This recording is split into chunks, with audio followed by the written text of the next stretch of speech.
السلام علیکم dear friends, امید کرتا ہوں آپ خیریت سے ہوں گے۔ آج کی ہماری اس ویڈیو کا ٹاپک ہے غیر منقولہ جائیداد کے تنازعات اور ضابطۂ فوجداری۔ دفعہ 145 کے تحت غیر منقولہ جائیداد کے تنازعات زمین، مکان، دکان، باغات وغیرہ کے قبضہ کی بابت اگر فریقین میں کوئی تنازع ہو تو فوجداری عدالت کے ذریعے اس کو حل کرنے کا ایک آسان طریقہ بتایا گیا ہے۔ اگر دو فریقین کے درمیان کسی زمین کے قبضہ کی بابت تنازع چل رہا ہو اور اس میں تصادم اور نقص امن کا اندیشہ ہو تو میجسٹریٹ صاحب پولیس کی رپورٹ کے اوپر یا استغاثہ کی بنیاد پر اگر یہ سمجھتے ہیں کہ زمین کے تنازع کی بابت کوئی قبضہ کی بابت کوئی تنازع موجود ہے اور اس میں فوری طور پر نقص امن کا اندیشہ ہے تو وہ دونوں فریقین کو نوٹس جاری کرتے ہیں تاکہ وہ اس کے قبضہ کی بابت اپنی شہادت پیش کر سکیں، اور اس عرصہ کے دوران اگر فوری طور پر نقص امن اور تصادم کا اندیشہ ہے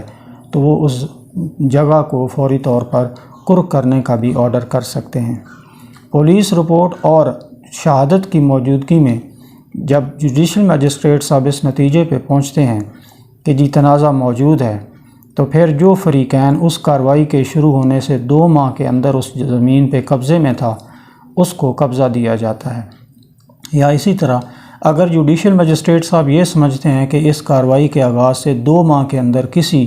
فریق کو غیر قانونی طور پر وہاں سے بے دخل کیا گیا ہے تو علاقہ میجسٹریٹ صاحب اس کو پولیس کی امداد کے ذریعے دوبارہ اس کے قبضہ کو بحال کرنے کا آرڈر کرتے ہیں۔ اس دفعہ کے تحت کارروائی کے جواز کے لیے جن لوازمات کی تکمیل ضروری ہے آئیے ان کو ڈسکس کرتے ہیں۔ نمبر 1،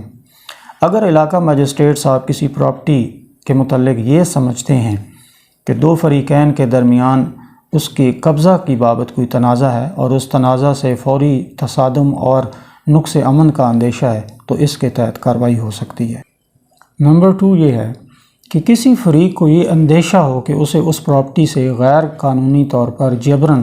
اس کو بے دخل کیا جا سکتا ہے تو پھر بھی اس سیکشن کے تحت کارروائی ہو سکتی ہے۔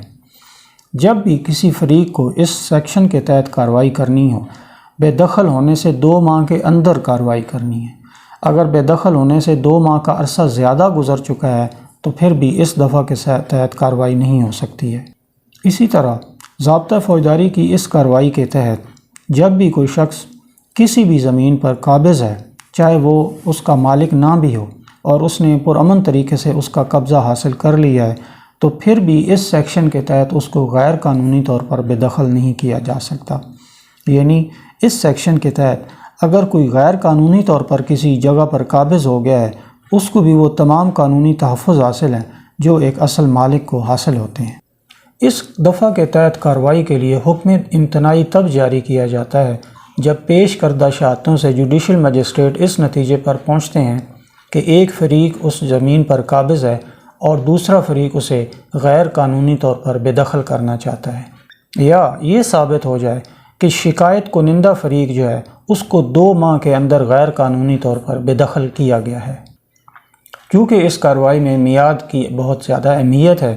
اور 2 ماہ کے عرصہ کے اندر اگر بے دخل کیا گیا ہے تو تبھی اسی صورت میں کارروائی ہو سکتی ہے،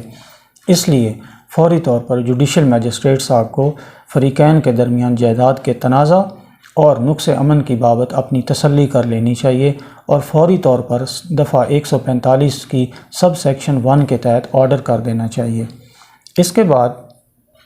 اس حکم کی جو نقل ہوتی ہے وہ اس متنازع زمین والی جگہ پر بھی لگائی جاتی ہے اور عدالت کے نوٹس بورڈ پر بھی لگائی جاتی ہے۔ اس حکم میں اس متنازع زمین کا حدود اربا اور اس کی خصوصیات لکھی جاتی ہیں کہ یہ حکم خصوصی طور پر کس پراپرٹی کے متعلق دیا جا رہا ہے۔ خلاف ورزی کی سزا: اگر کوئی فریق اس حکم امتناع کے آرڈر کی خلاف ورزی کرتا ہے تو دفعہ 188 تعزیرات پاکستان کے تحت اس کے خلاف کارروائی ہو سکتی ہے۔ فوجداری عدالت سے ہونے والی کارروائی کا واحد مقصد تصادم کو روکنا ہے۔ اس کے باوجود اگر تنازع زمین موجود ہے تو پھر دیوانی عدالت ہی اس کا فیصلہ کر سکتی ہے، اور دفعہ 145 کے تحت ہونے والی کارروائی کا مقصد کسی صورت یہ نہیں ہے کہ اس زمین کا تنازع حتمی طور پر حل ہو گیا ہے۔ دیوانی عدالت اگر اس پراپرٹی کے سلسلے میں کوئی بھی آرڈر کرتی ہے تو اس کو دفعہ 145 کے تحت ہونے والی کارروائی کے اوپر فوقیت حاصل ہوتی ہے۔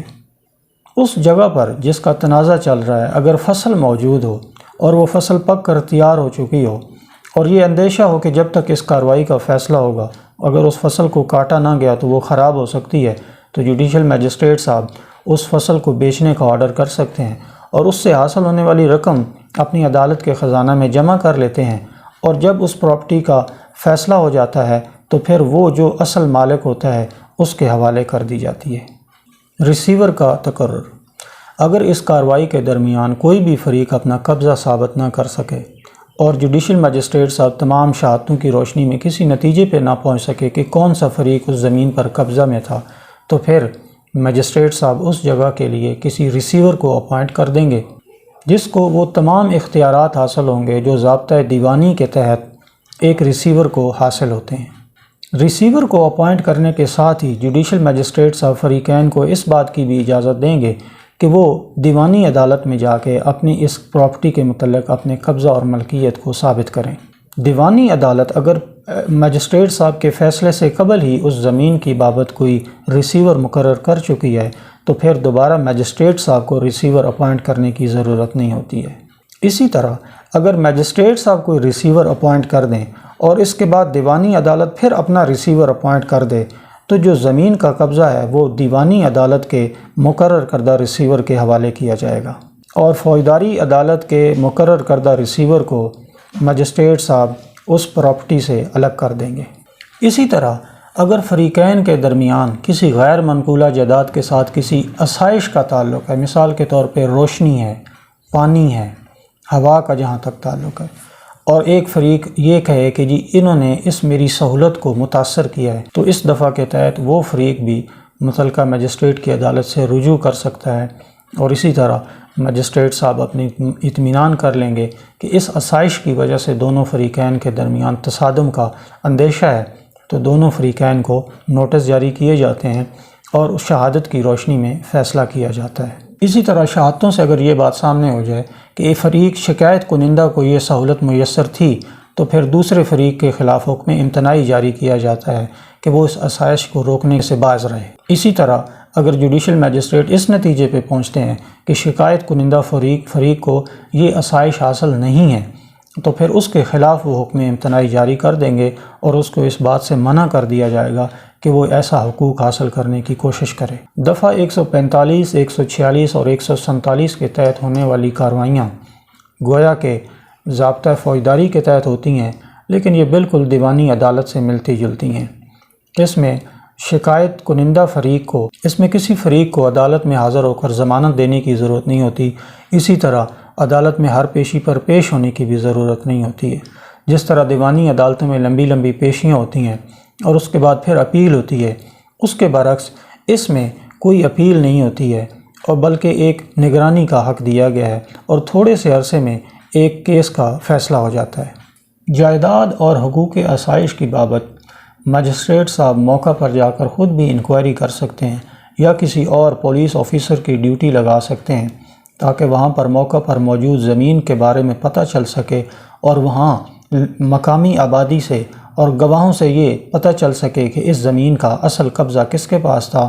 اور اس زمین کی قبضہ کی اصل میں نوعیت کیا ہے۔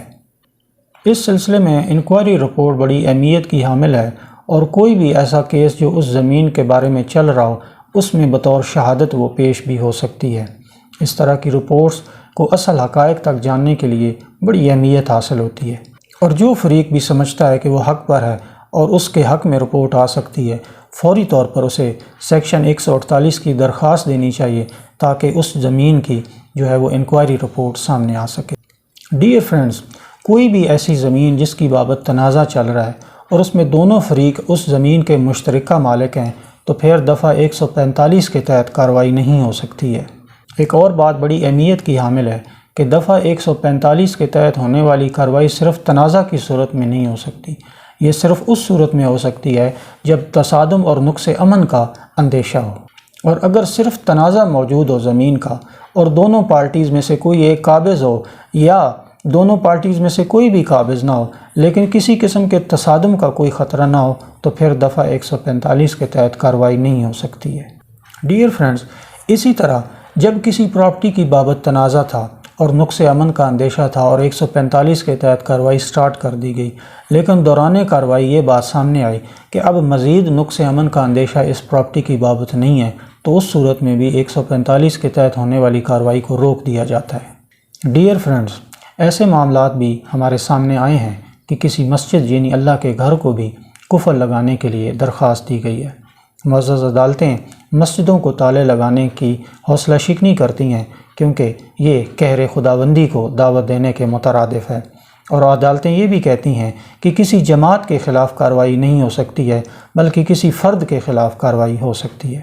ڈیئر فرینڈز، یہاں پہ ایک بڑی اہم بات آپ سے عرض کرنا چاہوں گا، اور وہ یہ ہے کہ چونکہ اس کارروائی کے اندر جو ٹائم ہے 2 ماہ کا، اس کو بڑی اہمیت حاصل ہے۔ مثال کے طور پہ ایک کیس جب عدالت میں آیا تو میجسٹریٹ صاحب نے یہ دیکھنا ہے کہ 2 ماہ کے اندر اگر یہ بندہ قبضے میں تھے یا اس کو 2 ماہ کے اندر اگر بے دخل کیا گیا ہے تو پھر اس کے تحت وہ آرڈر کرتے ہیں۔ لیکن جب کارروائی شروع ہوئی تو اس وقت 2 ماہ کا ٹائم ہو چکا تھا، لیکن جب صاحب نے آرڈر لکھا تو اس میں 2 ماہ سے زیادہ ٹائم گزر چکا تھا، تو اس فیصلے کو بھی عدالت عالیہ نے سیٹ اسائیڈ کر دیا کہ کیونکہ 2 ماہ سے زیادہ عرصہ گزر چکا تھا اور میجسٹریٹ صاحب نے فیصلہ لکھا، لہٰذا اس کی اہمیت نہیں ہے، یہ ٹائم بارڈ ہو چکا ہے۔ تو اس چیز کو آپ نے ہمیشہ ذہن میں رکھنا ہے کہ میجسٹریٹ صاحب جو فیصلہ لکھیں گے اس کارروائی کے اندر، حکم امتناعی جاری کریں گے، وہ آپ نے جو کاز آف ایکشن کی ڈیٹ لکھی ہے اس سے 2 ماہ کے اندر ہونا چاہیے۔ اگر وہ 60 ڈیز سے اوپر چلا گیا اور 60 ڈیز کے بعد میجسٹریٹ صاحب نے آرڈر لکھا ہے، گویا کہ آپ نے اپنا کیس 2 ماہ کے اندر پیش کیا تھا، لیکن چونکہ 60 ڈیز کے بعد آرڈر ہوا ہے تو اس کی بھی قانون میں کوئی اہمیت نہیں ہے اور اس کو سیٹ اسائیڈ کر دیا جاتا ہے۔ دفعہ 522 ضابطہ فوجداری اس لحاظ سے بڑی اہمیت کی حامل ہے کہ جب بھی فوجداری عدالت کے سامنے کوئی ایسا کیس آتا ہے جس میں ملزم نے زبردستی کسی سے کوئی جائیداد چھینی ہو، تو جب بھی اس ٹرائل کورٹ اس کا فیصلہ کرتی ہے فوجداری عدالت اور اس ملزم کو سزا دیتی ہے، تو اسی کے تحت وہ اس چھینی ہوئی جائیداد کو اصل مالک کو واپس کرنے کا آرڈر بھی کر سکتی ہے۔ اس طرح اصل مالک کو اس جائیداد کی بابت دیوانی عدالت میں الگ سے کوئی کارروائی کرنے کی ضرورت نہیں ہوتی ہے، اور اگر فوجداری عدالت نے ملزم کو سزا دے دی لیکن اس پراپرٹی کے بارے میں کوئی آرڈر نہیں کیا، تو اپیل یا نگرانی میں جو عدالت ہوتی ہے اس کو یہ اختیار حاصل ہے کہ وہ اس پراپرٹی کو اصل مالک کو دینے کا آرڈر کر دے۔ اسی طرح دفعہ 133 ضابطہ فوجداری کے تحت عدالت کے پاس یہ اختیار ہوتا ہے کہ کوئی بھی ایسی چیز جس سے عام پبلک ڈسٹرب ہو رہی ہے، پانی کو روک دیا گیا ہے، ہوا کو روک دیا گیا ہے، روشنی کو روک دیا گیا ہے، گندگی کے ڈھیر کسی جگہ پر لگا دیے گئے ہیں جس سے عام پبلک ڈسٹرب ہو رہی ہے، تو اس سیکشن 133 کے تحت درخواست دی جا سکتی ہے، جس کے تحت علاقہ میجسٹریٹ اس کو کارروائی کر کے، اس کی انکوائری کر کے اور اس رپورٹ کی روشنی میں، شہادتوں کی روشنی میں حکم امتناعی جاری کرتے ہیں، اور اس حکم امتناعی کو دیوانی عدالتوں میں بھی چیلنج نہیں کیا جا سکتا ہے۔ ڈیئر فرینڈز، امید کرتا ہوں کہ آج کی اس ویڈیو سے آپ کو غیر منقولہ جائیداد کے تنازعات کی بابت فوجداری عدالت کے جو اختیارات ہیں اور جو کارروائی ہو سکتی ہے اس کو سمجھنے میں مدد ملی ہوگی۔ آپ نے ابھی تک میرے اس چینل کو ابھی سبسکرائب نہیں کیا تو اس کو سبسکرائب کریں، میری آنے والی ویڈیوز کو غور سے دیکھیں، اور اگر آپ فوجداری وکالت کرتے ہیں تو یہ ویڈیوز آپ کے لیے بہت اہمیت کی حامل ہیں۔ انشاءاللہ اپنی اگلی ویڈیو میں آپ سے جلد ملاقات ہوگی، تب تک کے لیے اجازت دیجیے۔ اللہ حافظ۔